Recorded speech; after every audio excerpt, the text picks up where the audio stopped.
My name is Coosje Hoogendoorn. I have the honor to be the Director General of INBAR, and INBAR stands for the International Network for Bamboo and Rattan. And Bamboo and Rattan, you've mentioned. Well, can you explain a little bit to me about the importance or the uses to which Bamboo and Rattan can be put? Bamboo and rattan are very important products that are linked to forests. They're called non-timber forest products, and they're used in many different countries around the world, particularly in the regions around the equator, up to the semi-temperate regions, particularly bamboo. Rattan is a little bit more tropical, that's really in the tropical forest, and they are used by farmers locally as a source of timber, as a source for making baskets, for making utensils, for hanging bridges, for example, rattan. But they're also used in local industries, more national and international industries, for high quality furniture, for chopsticks, for paper, for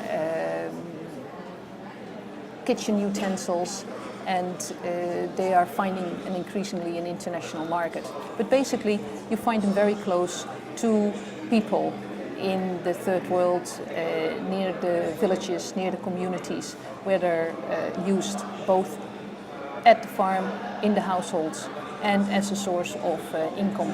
So a multi-use product, and any profit they make presumably stays in the community, is ploughed back into the community? To some extent, what you find is that the value chain for bamboo and rattan starts in the village. Often quite a bit of pre-processing is already done at the village level, and then either the products are taken directly to the market or they're further processed in a factory. But for example, with timber, with big trees, they have to go to a sawmill to be processed. Well, quite a bit of processing can be done at community level for products such as bamboo and rattan. And is this an environmentally sustainable product? Does it cause damage to the soil? Bamboo and rattan have the distinct characteristics that when you harvest a bamboo cone, it will regrow. And when you take off a rattan shoot, a rattan cone, it will actually also regrow. So you can harvest it, but the rhizomes, the root system stays intact, and it will regrow from there. So from that point of view, it's quite renewable. Now, of course, you can mismanage bamboo and you can mismanage rattan, and unfortunately that happens as well. The world is not black and white, but certainly bamboo is very renewable, and rattan to a certain extent as well. Mm-hmm. Given that renewability, is this a crop, or these two crops you would like to see expanded, or their harvest expanded to other regions? Are there other regions of the world in which it could be grown? You find bamboo and rattan in Asia and in Africa, and bamboo in Latin America. There's no rattan there. Actually, bamboo is a big grass, while rattan is actually a climbing palm tree. It's a little bit like ivy. It grows up other trees, but it's actually a palm. We think that since deforestation is such a very big problem, that it's very timely to look at alternatives, plants that can also provide a source of timber that can be used for furniture, that can be used for many of the different uses that wood is being put to, but that are actually more renewable than trees. Okay, and is that something you're actively doing here in Durban? Well, we are here in Durban because particularly when you look at climate change, there are basically three problems. There is mitigation.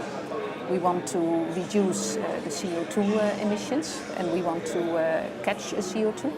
There's adaptation, and that certainly at this particular COP is being profiled very, very much. How can people cope with climate change and with climate instability?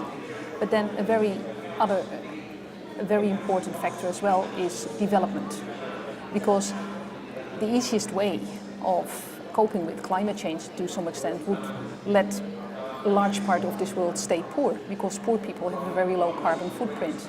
But we cannot do that. We have to combine mitigation with adaptation and development.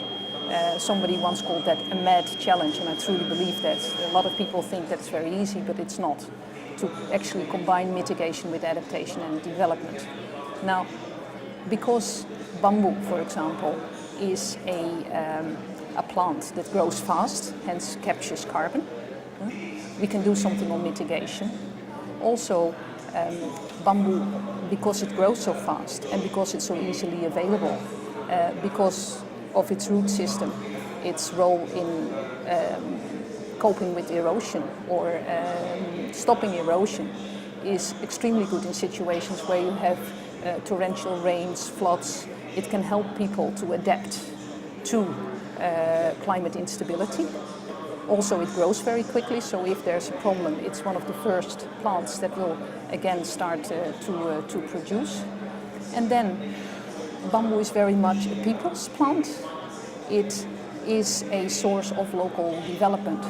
So for us, it's important to investigate this further, how we can actually, with a plant like bamboo, contribute to those three very important elements of coping with climate change: mitigation, adaptation and development, the MAD challenge.